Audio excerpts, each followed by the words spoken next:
bahwa tindakan-tindakan yang dilakukan oleh Densus 88 anti teror Polri tidak ada upaya-upaya untuk melakukan kriminalisasi kepada siapapun.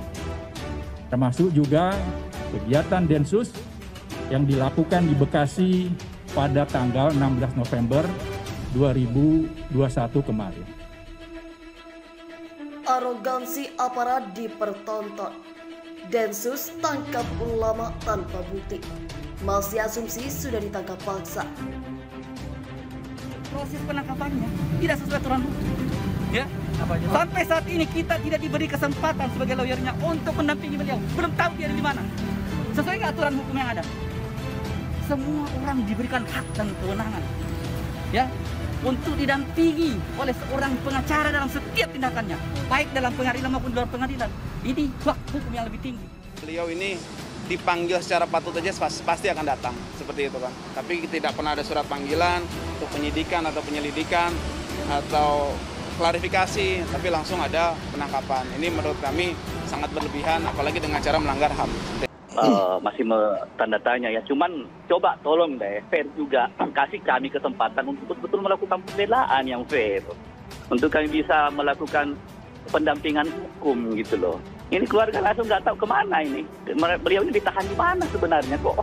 Ini udah kayak penculikan lagi gitu loh. Saya pikir dengan adanya presisi yang Kapolri baru yang selama ini luar biasa mengkampanyekan bagaimana mengembalikan marwah kepolisian, ini semakin, saya rasa masyarakat makin a priori terhadap hal seperti ini. Tuduhkan itu adalah suatu hal yang menurut kami jauh dari fakta-fakta sebenarnya ya. Kita tidak boleh mengira-ngira sebuah tindak pidana, Mbak Cindy, karena semua yang akan disajikan Densus 88 di pengadilan nanti itu harus berdasarkan bukti hukum yang valid ya, bukan perkiraan orang per orang. Dan jangan lupa persidangan terorisme di Indonesia itu persidangan yang terbuka.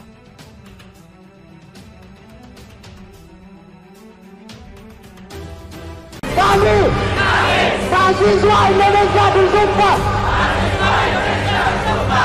bertanah air satu, tanah air tanpa penindasan. Densus 88 mesti membuktikan dengan data lengkap keterlibatan 3 ulama dengan JI. Ermal.id. Sebanyak 3 ulama ditangkap Densmen Khusus atau Densus 88 lantaran diduga menjadi anggota salah satu kelompok radikal Jamaah Islamiyah. Pengamat politik Ujang Komarudin berpendapat, Densus 88 perlu membuktikan secara transparan kepada publik terkait dugaan keterlibatan ulama-ulama tersebut, apakah tergabung dalam kelompok Jamaah Islamiyah atau tidak.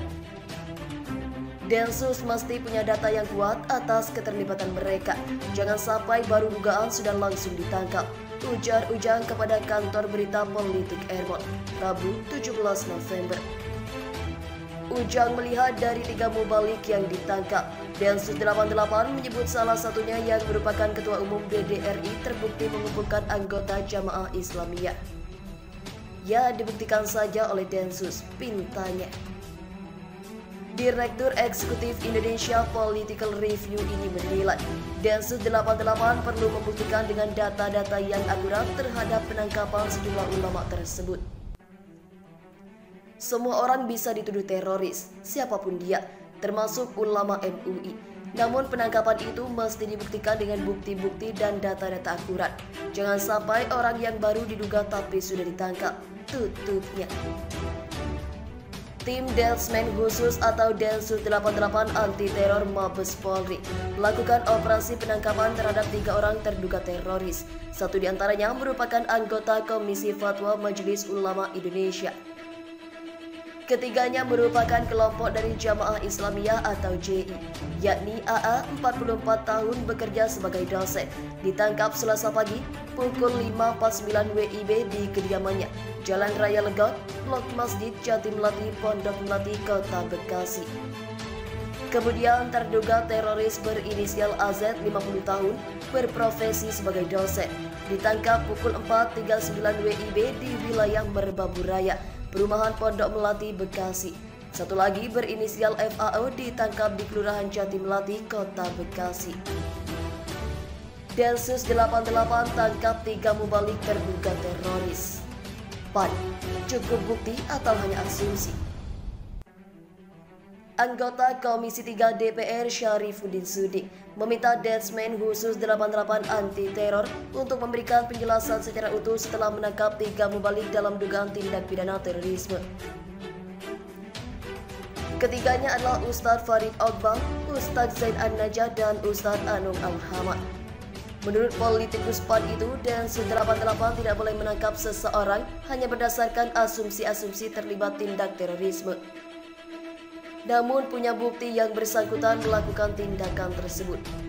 Apakah memang didasari cukup bukti? Apakah hanya didasari pada asumsi? Ujar Syarifuddin Suding kepada wartawan, Rabu 17 November. Suding mengingatkan penangkapan 3 mubalik tersebut jangan sampai memunculkan spekulasi liar di ruang publik, lantaran tidak ada penjelasan yang transparan dari Densus 88. Saya kira memang ya Densus 88 membuka hal ini ke publik agar tidak menimbulkan spekulasi, pungkas Suding. Diberitakan sebelumnya Densus 88 anti teror menyatakan tidak akan melakukan pengembangan dengan menggeledah kantor Majelis Ulama Indonesia. Meski diketahui Ahmad Zain An-Najah merupakan anggota Komisi Fatwa MUI Pusat. Jadi tidak ada rencana atau upaya tindakan kepolisian ke kantor MUI Pusat, ujar Karopenmas Divisi Humas Polri Brigjen Rusdi Hartono kepada wartawan, Rabu 17 November.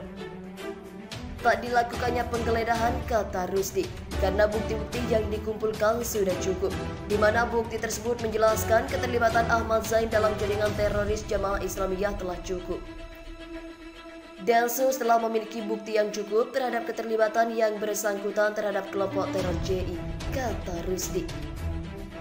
Sementara itu, Kepala Bagian Bantuan Operasi Densus 88 Polri, Kombes Aswin Siregar menyatakan, dari periksaan sementara Ahmad Zain dalam jaringan teroris JI sebagai sosok pemberi nasihat, kemungkinan dia sebagai sosok yang dihormati. Dalam JI yang bersangkutan adalah bersifat memberi nasihat dan masukan. Ini masih pendalaman hasil lidik terhadap beberapa tersangka lain yang juga berstatus Dewan Syuro. Bagaimana cara kerja dan mekanismenya di dalam organisasi tersebut, kata Aswin. Terima kasih telah mengunjungi channel ini. Kami hanya sebatas menginformasikan, Andalah yang memutuskan. Kami, mahasiswa Indonesia bersumpah. Bertanah air satu.